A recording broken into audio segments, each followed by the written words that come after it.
Muy bien, Mateo capítulo 6, versículo 5. Y cuando ores, no seas como los hipócritas, porque ellos aman el orar en pie en las sinagogas y en las esquinas de las calles, para ser vistos de los hombres.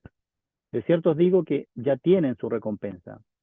Mas tú cuando ores, entra en tu aposento y cerrada la puerta, ora a tu Padre que está en secreto, y tu Padre que ve en lo secreto te recompensará en público. Y orando no uséis vanas repeticiones como los gentiles que piensan que por su palabrería serán oídos. No os hagáis pues semejantes a ellos, porque vuestro Padre sabe de qué cosas tenéis necesidad antes que vosotros le pidáis. Verso 9. Vosotros pues oraréis así. Y aquí les comienza a enseñar. Padre nuestro que estás en los cielos, santificado sea tu nombre, venga tu reino, hágase tu voluntad, como en el cielo, así también en la tierra. El pan nuestro de cada día, dánoslo hoy, y perdónanos nuestras deudas, como también nosotros perdonamos a nuestros deudores. Y no nos metas en tentación, mas líbranos del mal, porque tuyo es el reino y el poder y la gloria por todos los siglos. Amén. Porque si perdonáis a los hombres sus ofensas, os perdonará también a vosotros vuestro Padre Celestial. Mas si no perdonáis a los hombres sus ofensas, tampoco vuestro Padre os perdonará vuestras ofensas. Hasta ahí nomás la palabra del Señor. Bueno, un pasaje de la palabra de Dios muy conocido que encontramos inserto allí en el Sermón del Monte, también sermón muy conocido, Sermón del Monte, del capítulo 5 hasta el final del capítulo 7. Esta oración, la oración ha sido siempre inseparable, y no solo esta oración, en general el concepto de la oración ha sido inseparable de la experiencia cristiana. Siempre que hablamos de cristianismo, estamos hablando también al mismo tiempo de la oración. Y no solo en la experiencia cristiana, fíjese, de todo tipo de creencias. Hasta el que no cree tiene sus propias formas de oración. En la fe cristiana, sin embargo, la oración es pieza clave de su fe y está vinculada a su vida, la oración está vinculada a la vida íntima, a la vida personal de comunión con Dios y también a su vida pública, cuando oramos en público en los servicios de la iglesia local. Para el creyente, la oración está relacionada con su búsqueda de Dios, cómo nosotros buscamos a Dios, cómo nosotros buscamos entregar nuestras vidas a Dios, buscar su voluntad. Es el medio también para adorar a Dios, para alabarle, para reconocer, ya sea con la voz silenciosa del alma o con la voz audible de nuestros labios, es el medio por el cual nosotros buscamos honrar con nuestras bocas, con nuestras palabras a Dios, ensalzar su nombre. La oración, por otro lado, también la pueden usar en este mismo sentido que acabo de mencionar, la puede usar una persona no creyente, también puede usar la oración y de hecho la usa en la oración. Orando a Dios para pedirle, orando a Dios, un no creyente también para adorar a Dios, para darle gracias. Y sin embargo, para esa persona que no es un creyente, la oración, esta posibilidad de orar a Dios, se convierte en un peligro. Fíjense, una oración que se convierte en un peligro, en una amenaza para su alma. ¿Como una amenaza, va a decir usted? Pues sí, una amenaza, puesto que en la medida que esa persona que no es cristiana ora, se sentirá cada vez más hijo de Dios. Más aún si Dios, en su gran bondad, escucha alguna de sus oraciones, respondiéndoselas favorablemente, ignorando a esa persona que no se es hijo de Dios por orar, sino que se es hijo de Dios a través de un proceso al cual llamamos la conversión. Así que yo no sé si tú o cualquiera de los que estamos aquí conectados y oras, si tienes en tus prácticas piadosas orar, yo no sé si tú alguna vez te has convertido a Cristo, has pasado por este proceso en el cual Dios habla a tu vida de tu estado perdido, te muestra tu tremenda necesidad e imposibilidad y te habla de Cristo muriendo en la cruz, muriendo en una cruz. No sé si alguna vez te has visto enfrentado a reconocer con tu entendimiento delante de Dios que te arrepientes y que recibes a Cristo como tu Salvador personal, como aquel que murió por ti. Comprender estas verdades y aceptarlas, no únicamente de forma mental, es crucial para ser cristiano, un hijo de Dios. Y para que tus oraciones sean las oraciones de un hijo a su padre. Tal como comienza esta oración. Padre, así comienza nuestra oración. El Señor le dijo, vosotros pues oraréis así. Y la primera palabra que ocupó para enseñarnos es Padre. En la Biblia encontramos la práctica de la oración, queridos amigos, hermanos, la práctica de la oración la encontramos en la Biblia muy temprano, ya en el Antiguo Testamento. Oraciones que surgían de manera espontánea, de una relación de verdadera comunión de Dios con los hombres, como fue, por ejemplo, el caso de Abraham, el amigo de Dios, quien en diferentes ocasiones y por diferentes motivos conversaba con Dios, hablaba con él, le exponía a Dios su situación, sus deseos, para sí mismo, para su familia, su oración a favor de otros, recuerdan ahí su intercesión en favor de las personas piadosas o justas que pudieran haber en Sodoma y Gomorra. Así la oración fue desarrollándose de tal manera que muy pronto, ya en Israel, en épocas ya posteriores, la práctica de la oración era algo ya súper regular, súper continuo, algo fijo. Y se esperaba que por lo menos las personas que decían creer en Dios orasen 3 veces al día. Esa era la práctica que había en Israel respecto a la oración. Y es verdad que en el transcurso del tiempo la oración se convirtió, fíjense bien, para muchas personas en una práctica así ritual, mecánica, automatizada, y que llevan repitiendo sus oraciones o ya llamados rezos, sin pensar en lo que realmente están diciendo. Simplemente oran porque es la costumbre, oran porque hay que hacerlo, oran porque hay que dar gracias por los alimentos, oran porque hay que abrir la reunión en oración, oran porque uno ora para depender de Dios, pero es prácticamente una rutina, una práctica, una costumbre. Esto lo encontramos, fíjese, de modo especial ya en los días de Jesús, que es donde hemos leído. Aquellos hombres eh, a quienes el Señor Jesús les dijo hipócritas, especialmente entre los escribas y fariseos, oraban, ¿sí? Oraban, pero más como una herramienta, oraban como un mecanismo, pero sin tener en su alma al Espíritu Santo que viene a la persona tras el proceso de la conversión. Y así en los tiempos de Jesús, las personas usaban la oración también para comunicar, fíjense cómo usaban la oración, en este espíritu religioso y también hipócrita. Usaban la oración para comunicar, ya no para hablar con Dios, sino para comunicarle a los que los escuchaban orar que ellos eran muy buscadores de Dios, muy piadosos. Fíjense cómo oro, yo soy muy piadoso, soy muy buscador de Dios y por eso oro. Es decir, simulaban lo exterior sin tener lo interior. Como hemos leído el pasaje, ellos amaban, no sé si se fijaron, pero ellos amaban el orar, no amaban a Dios, no amaban tener comunión con Dios. Ellos amaban el orar en las plazas y en las calles para ser vistos. Amaban el orar. Entonces, parece ser que Juan el Bautista, en los tiempos del Señor, había enseñado a sus discípulos a orar. Había detectado Juan el Bautista este problema en que se había transformado la oración en algo ritual y habían caído en la hipocresía. Entonces Juan el Bautista, antes de la llegada del Señor, le había enseñado a sus discípulos a orar de algún modo determinado que no conocemos, que no está revelado en la Biblia. No se nos han dado detalles de esa oración.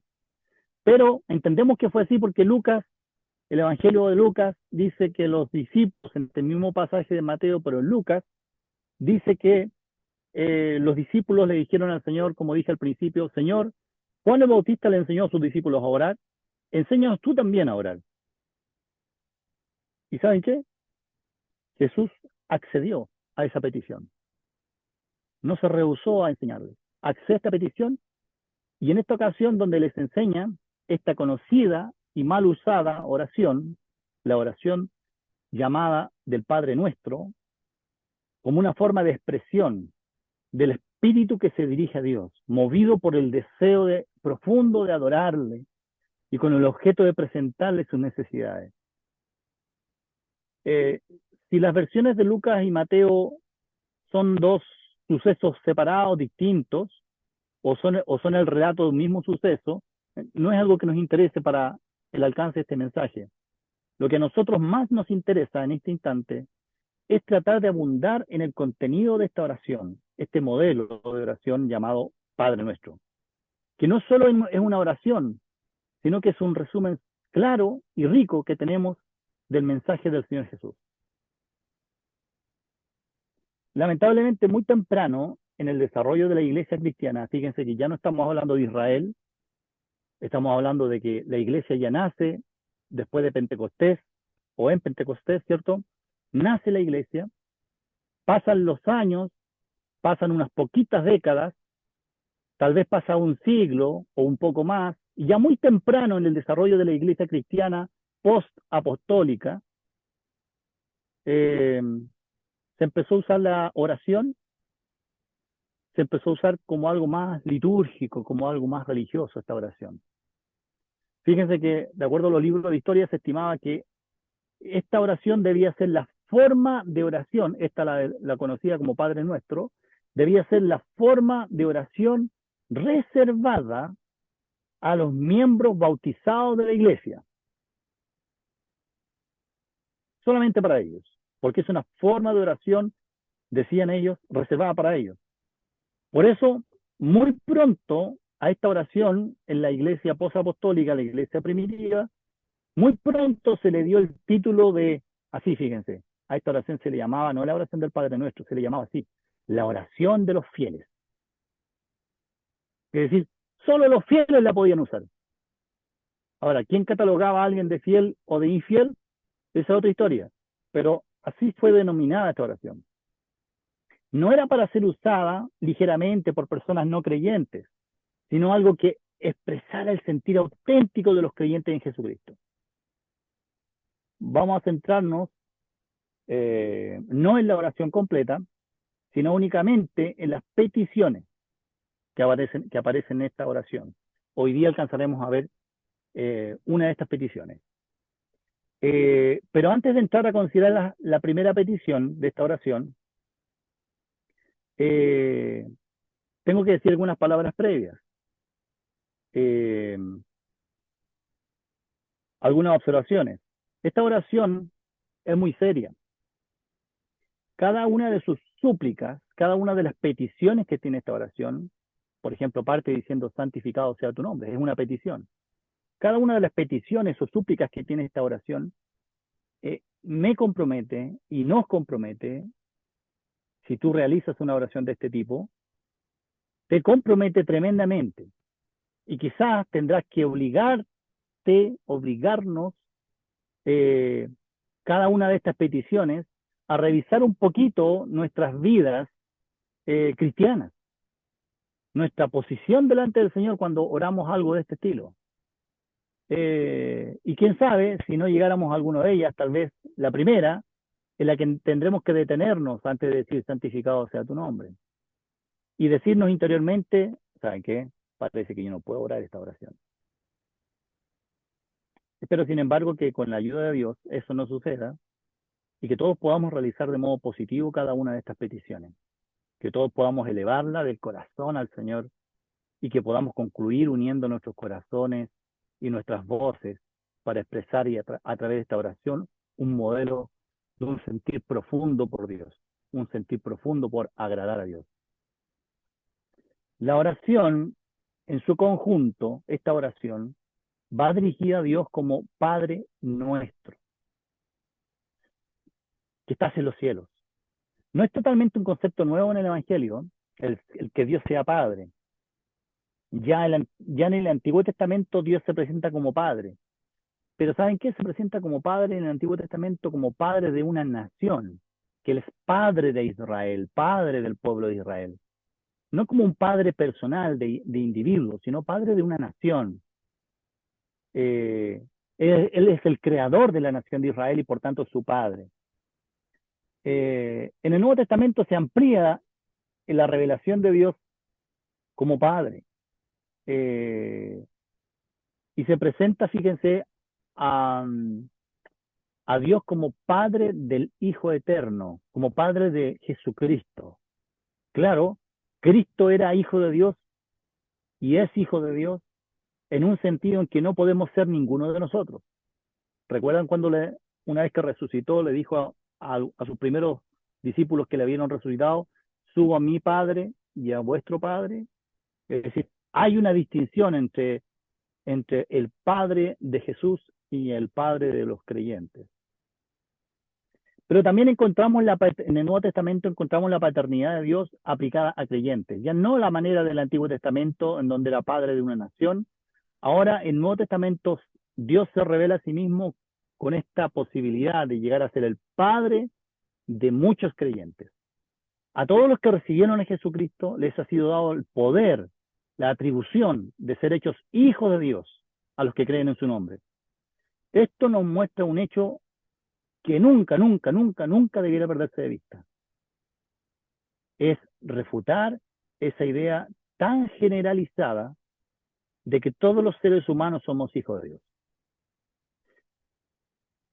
Que todos los seres humanos podemos llamarle a Dios Padre. En el Nuevo Testamento se hace una distinción bien clara de esto.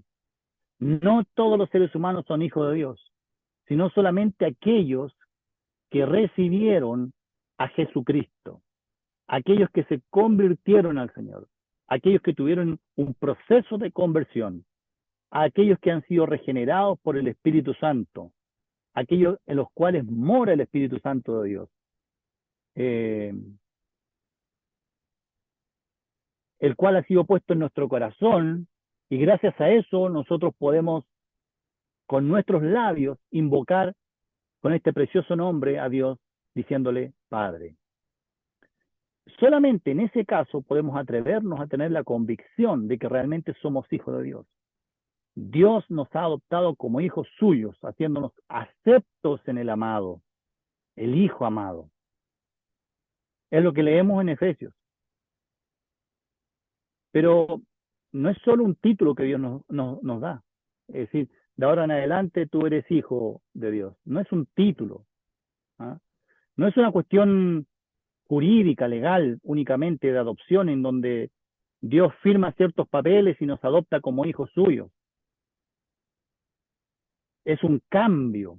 Ser adoptado de hijos de Dios es un cambio interior en la naturaleza de ese ser humano. Dios realiza un cambio interior, espiritual, para adoptarle su hijo.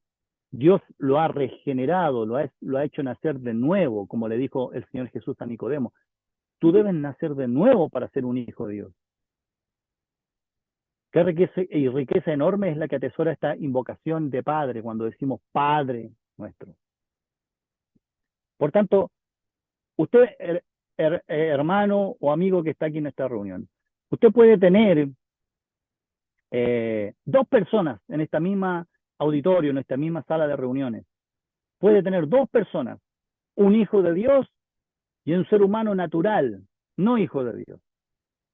Ambos diciendo al mismo tiempo, con la misma intensidad, incluso apasionados en sus corazones, ambos diciéndole a Dios, Padre mío, Padre nuestro. ¿Y sabe qué? Aunque lo digan los dos, con el mismo volumen, con la misma fuerza, con la misma pasión, con la misma convicción, aunque lo digan los dos, no es lo mismo. Uno lo está diciendo teniendo en su alma la obra de resurrección hecha por Dios y teniendo como sello el Espíritu Santo, el perdón de sus pecados, está reconciliado con Dios. Y la otra persona dice Padre nuestro, pero Dios no es su Padre. Está muerto espiritualmente. Dios no ha hecho la obra de resurrección en él. No tiene la paz con Dios. No ha mirado a Cristo en la cruz. Así que en este salón de reuniones nos vemos todos iguales, estamos todos bonitos. Ah, no. Algunos feos como yo, y otros bonitos, como todos ustedes. Nos vemos todos iguales, pero siendo todos iguales, no necesariamente somos todos iguales. Y yo podría decirles a ustedes, a cada uno de los que están aquí, ¿saben qué? Repita conmigo, Padre nuestro. Se escucha bien, pero no está bien. Usted podrá llegar a su casa y antes de acostarse a lo mejor hace esa oración, a lo mejor se arrodilla a los pies de su casa, de su cama, y al momento de salir sus primeras dos palabras de su boca, usted debe saber que Dios aún no es su Padre, que aún debe convertirse a Cristo, que esto nunca ha ocurrido en su vida aún. Por eso es bien importante entender cuando uno dice Padre nuestro, cómo es que está llevando a cabo esa oración. Por otro lado, el Hijo de Dios no solo le llama Padre, sino que el Señor le invita a llamarle, así fíjense, Abba Padre. ¿Lo recuerdan esa expresión, cierto? El Hijo de Dios está llamado a decirle a su Padre, no solamente decirle Padre nuestro, sino decirle Abba Padre. Cuando dicen Romanos, habéis recibido el espíritu de adopción por el cual clamamos, Abba Padre. Y esta palabrita, Abba, eh, que no es otra forma más, en el idioma original, no es otra forma más que de decir Padre, con otras palabras, Padre. Eh, pero con una particularidad. No es que existan dos palabras para decir Padre. El Abba le agrega una particularidad a la palabra Padre. Cuando usted dice Abba Padre, eh, es, es la forma en que se expresa su hijo propio hacia usted. Es la inconfundible voz de tu propio hijo, la sencillez, la confianza, la ternura que llega a tu corazón cuando escuchas a tu propio hijo decirte padre, papito, papá. Tú escuchas esa voz y no importa si te dijo papá, padre, papito, tú sabes que esa voz que estás escuchando es la de tu hijo. Y el corazón tuyo como padre, a los que son padres de niños pequeños como yo, o a los que alguna vez fueron padres de niños pequeños, saben cuánto se enternece el corazón de un padre cuando escucha la voz de su pequeñito diciéndole papi, o papá, o papito, o como sea que le diga al papá, pero el papá sabe cuando su propio hijo le está hablando de esa manera. Y se entiernece el corazón de un padre. Ama Padre es una expresión de ese estilo, hermanos. Es que Dios escucha esa voz y sabe que quien le está hablando es su propio hijo. El Señor usó esta palabra para referirse a su Padre.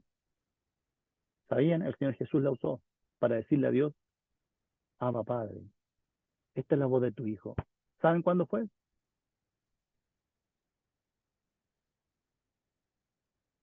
Le dijo así el Señor Jesús a su Padre. Abba Padre, todas las cosas son posibles para ti, aparte de mí esta copa. En otras palabras le dijo, Padre mío, soy tu hijo que te está hablando aquí desde la tierra. Todas las cosas te son posibles para ti, Señor, aparte de mí esta copa. ¿Se dan cuenta la intimidad, la cercanía que genera esta palabra?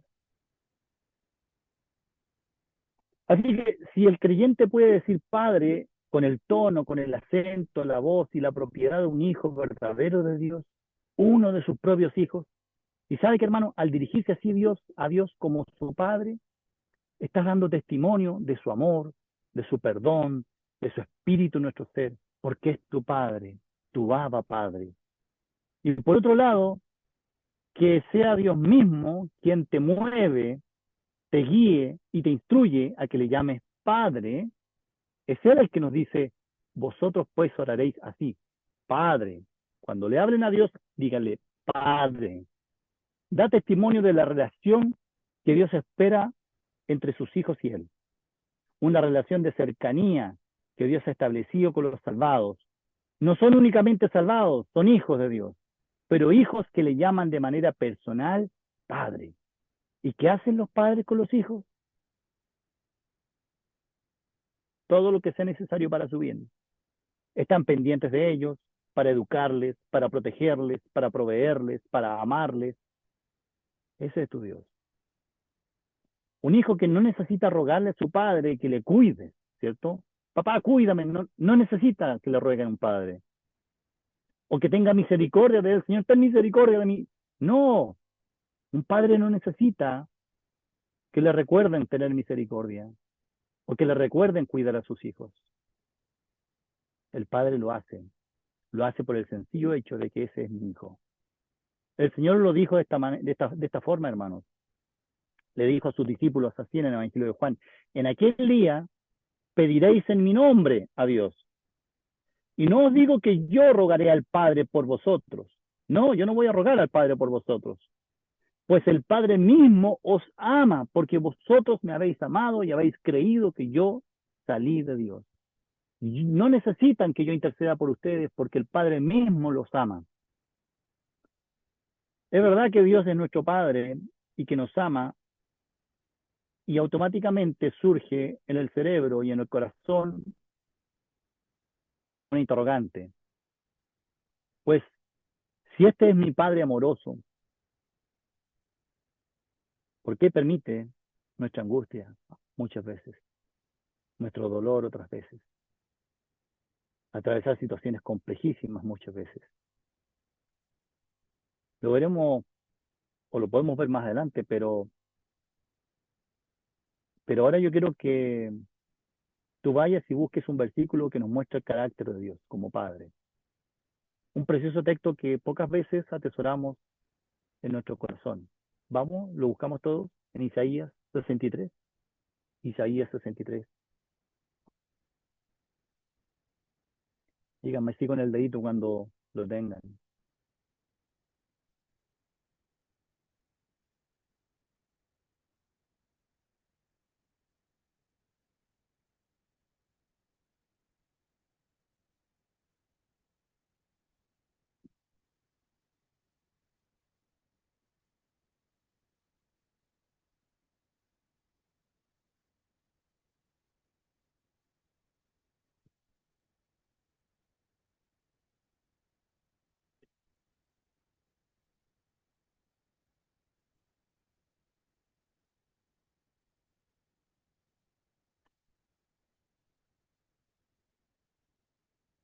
Isaías 63.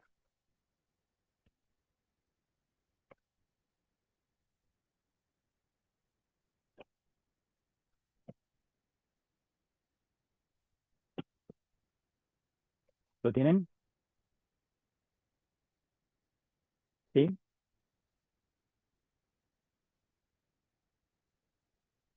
Ok, Isaías 63, versículo 9. Fíjate ahí dice, en toda angustia de ellos, de Israel, él fue angustiado, hablando de Dios.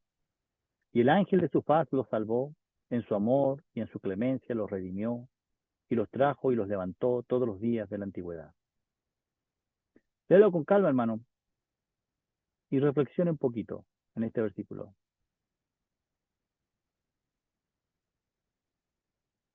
Este pasaje, este versículo, abre una puertecita hacia el corazón de Dios.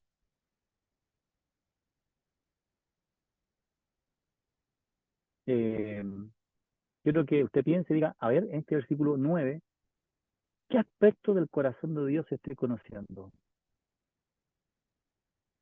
Lo voy a leer de nuevo. En toda angustia de ellos, él fue angustiado, y el ángel de su faz los salvó. En su amor y en su clemencia los redimió y los trajo y los levantó todos los días de la antigüedad. ¿Qué aspecto del corazón, de los afectos de nuestro Dios podemos conocer a partir de este versículo?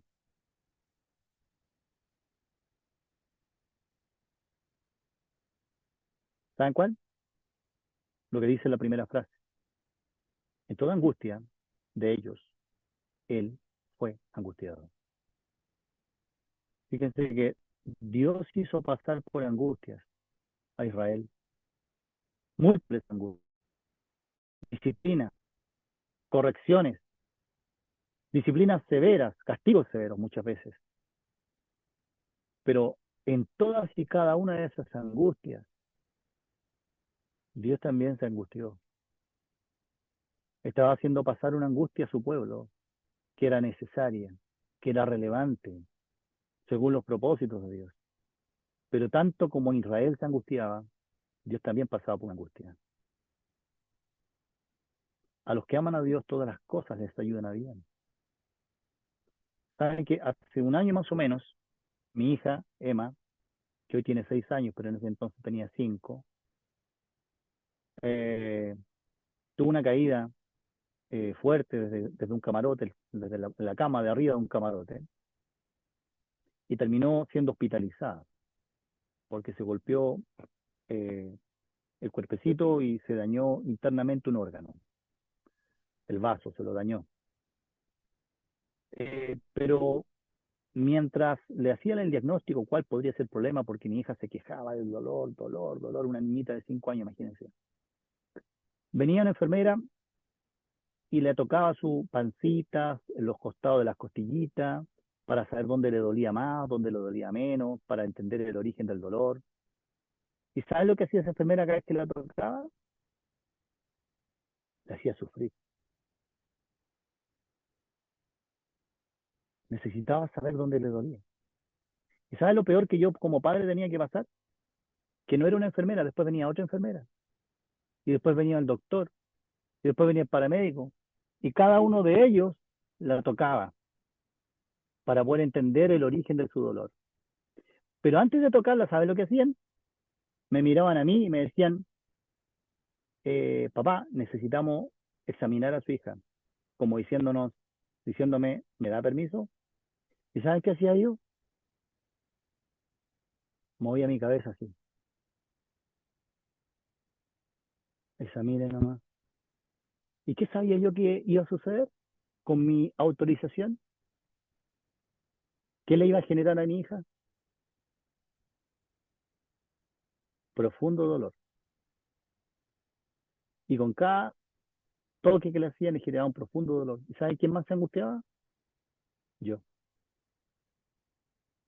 Porque yo sabía que era yo quien estaba autorizando eso. Pero además, yo tenía clarísimo que era tremendamente necesario ese dolor para poder ayudarla en un mal más grande todavía. Así que hermano, sí, Dios es nuestro Padre. ¿Por qué a veces pasamos por angustias, por dolores? ¿Por qué Dios permite? ¿Por qué Dios autoriza que pasemos por eso? En el cielo sabremos el dolor más grande que se está evitando el Señor, pero hoy tenemos que confiar. Así como Emita me miraba y veía como su papá autorizaba que le causaran dolor, ella de alguna manera confiaba en que su papá estaba haciendo lo correcto. Una de las enseñanzas más hermosas que encontramos en la Biblia, en particular en las enseñanzas de Jesús, es el valor que tiene a los ojos de Dios cada ser humano. Eh, Él es el Dios de la iglesia, pero en particular de cada miembro. Le dijo a los discípulos el Señor Jesús, no se venden 5 pajarillos por 2 cuartos, le dijo. Con todo, ni uno de ellos está olvidado delante de Dios. Pues aún los cabellos de vuestra cabeza están todos contados. No temáis, pues más valéis vosotros que muchos pajarillos. Así, no temáis.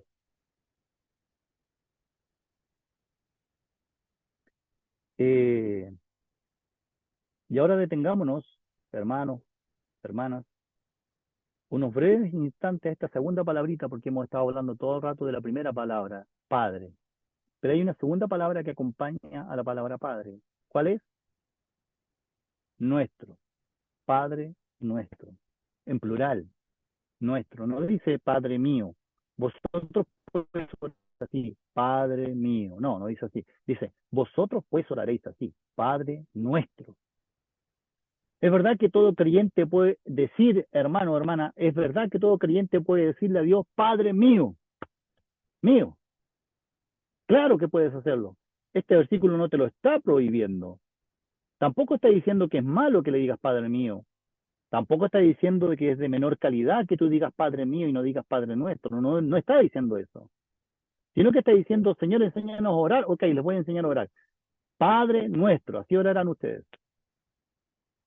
Es decir, nuestro. Es decir, hermano o hermana, nuestra relación personal con Dios como Padre tiene una dimensión comunitaria. Hay más hijos en esta familia, no eres hijo único tú.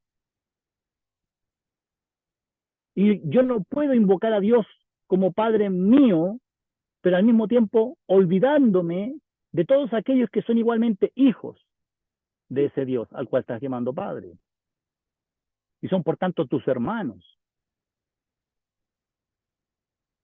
¿Qué nos dice Juan en su primera carta, por allá por el capítulo 4? No lo vamos a buscar por el tiempo, pero se los leo. Si alguno dice que ama a Dios y no ama a su hermano, ¿qué dice? Es mentiroso. Y al principio de esa misma carta dice, para que también vosotros tengáis comunión con nosotros, ustedes con nosotros, y nuestra comunión verdaderamente es con el Padre y con su Hijo Jesucristo. ¿Ven ahí las dos comuniones juntas? La comunión con Dios, pero inseparablemente la comunión con los hermanos. Una es imposible sin la otra. Ahora, amigos y hermanos, yo no estoy citando estos pasajes que acabo de citar para decirte que debes venir a la iglesia, a la congregación, que seas constante en tu comunión con la iglesia, que la regla es así, sea asistir y no la excepción no asistir, y no al revés. No, no es para eso que cito los versículos de la comunión entre hermanos. No es para eso que te digo que el Padre Nuestro enseña a orar Padre Nuestro, sino que les digo esto por dos razones. Una, para enseñarles que cuando usted ora al Padre, lo natural, hermano, lo natural en un creyente, lo natural en el mundo de los hijos de Dios, es que usted ore Padre Nuestro. Eso es lo natural, no es lo forzado. Usted tiene hermanos amados con los cuales tiene comunión de la misma forma que con el Padre. Esa es la enseñanza bíblica. Y la segunda razón por la cual aludo a esto es para invitarlo a que revise su vida congregacional, hermano o hermana. Si usted tiene una vida congregacional de comunión estable o una vida congregacional con el lema cuando puedo voy, ¿ya? Si es la segunda opción y usted tiene muchas alternativas para no congregarse, lo que le pido, hermano, no es, fíjese bien, no es que comience a congregarse, no le estoy pidiendo eso. Ah, ok, el hermano me tiró la oreja, dice que tengo que congregarme. No, no le estoy pidiendo eso, hermano. Solamente que usted evalúe su vida congregacional.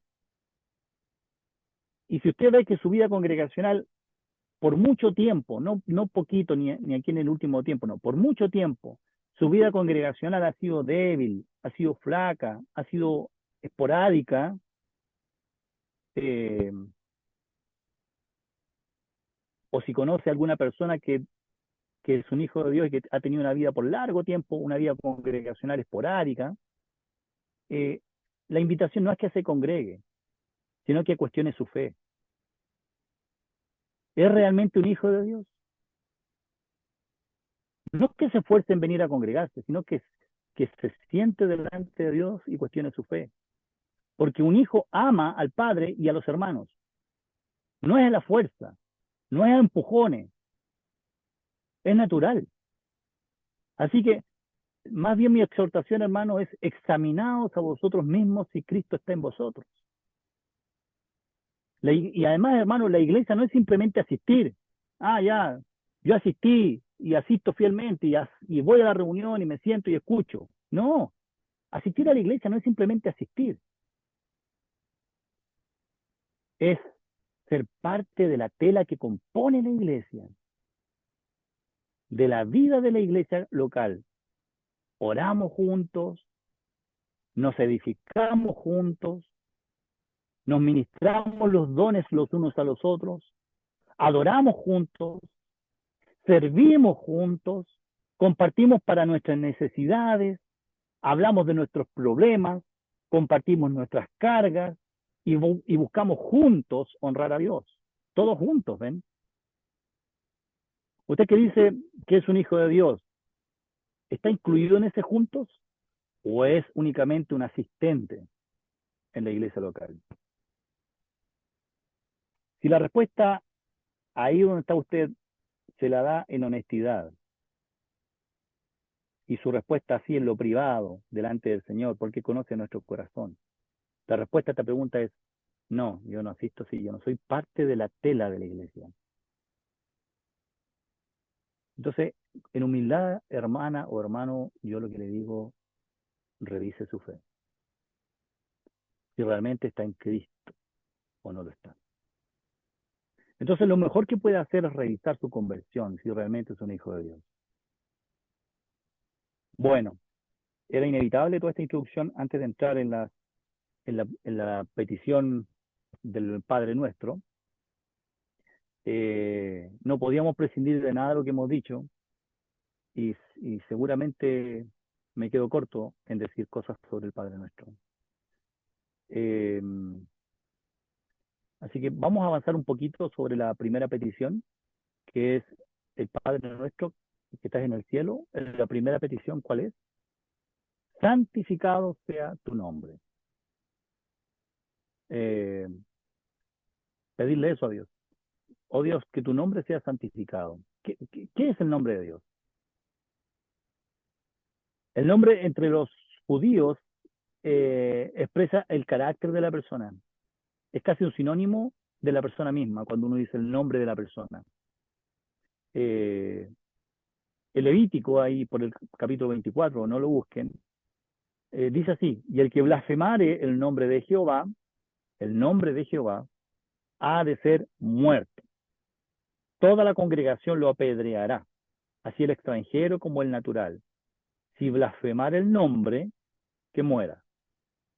Y tú dices, bueno, ¿qué de importancia tiene el nombre? Bueno, porque el nombre es la persona misma. Por eso, blasfemar el nombre es blasfemar a Dios.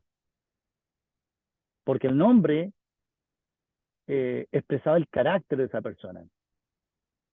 Es decir, santificado sea tu nombre, en realidad es santificado seas tú, Señor. Es una forma de referirse a Dios al decirle santificado sea tu nombre. Santificado seas tú, Señor. Entonces la pregunta que yo me hago al leer esto, digo, ¿acaso no es Dios ya suficientemente santo por sí mismo? ¿Por qué yo tengo que rogar que santificado sea su nombre? O santificado sea Dios. ¿Tiene necesidad Dios de que alguien lo santifique y que lo santifiquemos nosotros precisamente? No, no tiene esa necesidad Dios. Pero sí es verdad que el nombre de Dios debe ser conocido y reconocido como tal. Vivimos en un mundo que constantemente deshonra a Dios. Lo hace con sus actitudes, lo hace incluso con sus palabras, con sus blasfemias, con sus expresiones frívolas. Y esto es lo que me confronta precisamente, hermano, para realizar esta oración. Cuando yo digo santificado sea tu nombre, la pregunta ¿es realmente el anhelo de mi corazón, de tu corazón, que el nombre de Dios sea santificado? Porque eso es lo que estás orando. Esta expresión, santificado sea tu nombre, es un ruego hacia Dios. Pero no le estoy rogando a Dios que Él santifique su nombre. No le estoy diciendo, Señor, tú santifica tu nombre. No le estoy diciendo eso, santificado. No le estoy diciendo a Dios, Dios, santifica tú tu propio nombre. Le estoy rogando a Dios que su nombre sea santificado por otros, incluyéndome a mí. Es un ruego, pero con una declaración de intención tuya del que está rogando. Señor, tanto yo deseo que tu nombre sea engrandecido, sea exaltado, sea santificado, tanto lo deseo yo que vengo a rogarte que tu nombre sea santificado. Tanto así que si Dios no fuera Dios, lo que tú estarías diciendo en vez de rogarle, estarías dándole una orden, simplemente. Pero como le estoy hablando a Dios, entonces es una petición. Pero con clara intención tuya de que en realidad esa es tu voluntad, que Dios sea santificado, honrado. Estoy diciéndole a Dios que estoy de acuerdo que su nombre sea enaltecido, honrado, puesto en alto, y le ruego que así sea. Entonces aquí es donde yo empiezo a pensar si realmente voy a hacer esta petición. Puesto que al hacerla me involucro a mí mismo, le estoy rogando a Dios que su nombre lo santifique. Bueno, entonces la pregunta es, bueno, si ese es tu deseo, ¿cómo lo estás haciendo? Y es muy fácil caer en la inconsecuencia de honrar a Dios con nuestros labios y deshonrarle con nuestro modo de vivir. Ser un pueblo que le confiesa con la boca y le niega con la conducta. Hay un texto en la carta de los romanos que se refiere a los judíos, pero, pero cada vez que mis ojos pasan por ahí, digo si tengo que reprenderme. Eh, dice así el texto, dice, el nombre de Dios, le dice a los judíos, es blasfemado entre los gentiles por causa de vosotros.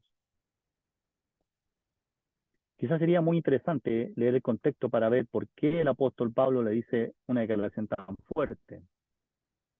Y el contexto dice, he aquí, tú tienes el sobrenombre de judío y te apoyas en la fe y te glorías en Dios y conoces su voluntad e instruido por la ley apruebas lo mejor y confías en que eres guía de los ciegos, luz de los que están en tinieblas, instructor de los indoctos, maestro de niños, que tienes en la ley la forma de la ciencia y de la verdad. Tú pues que enseñas a otro, ¿no te enseñas a ti mismo? Tú que predicas que no se ha de hurtar, ¿hurtas? Tú que dices que no se ha de adulterar, ¿adulteras? Tú que abominas de los ídolos, ¿cometes sacrilegio? Tú que te jactas de la ley, ¿con qué infracción de la ley deshonras a Dios? Bien, ya sé que alguien dirá, pero gracias a Dios, eh, yo no he llegado a semejantes cosas, hermano. Gracias a Dios, pero que en cuanto a los aspectos íntimos de nuestra vida espiritual, de nuestra vida cristiana, porque hay muchas formas de deshonrar a Dios, no es solo transgrediendo abiertamente sus mandamientos. Lo que este pasaje deja en evidencia, hermano, eh, es que se deshonra a Dios, ¿sabe cuándo? Se deshonra a Dios cuando honramos a Dios con nuestros labios y con nuestras conductas superficiales. Es decir, cuando honramos a Dios de labios, pero nuestro corazón está lejos de Dios. Eso es deshonrar a Dios.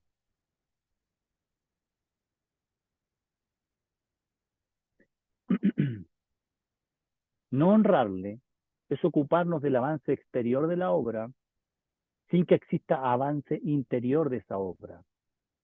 Es otra forma de decirlo. No honrarle es ocuparnos del avance exterior de la obra de Dios, lo que se ve, sin que exista avance interior de esa misma obra. Entonces, hermanos, cuando oramos al Dios en esta oración modelo, santificado sea tu nombre, estamos llamados a verificar que la obra de Dios en nuestro interior, aquella obra que le honra, que le glorifica, está avanzando de alguna forma la obra de Dios en tu interior.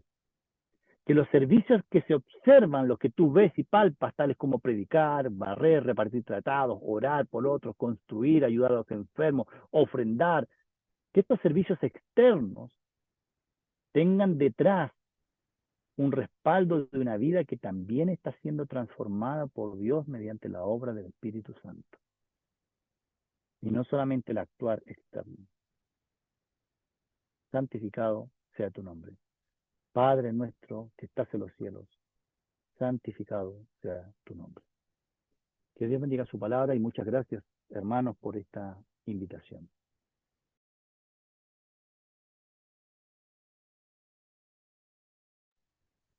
¿Podríamos?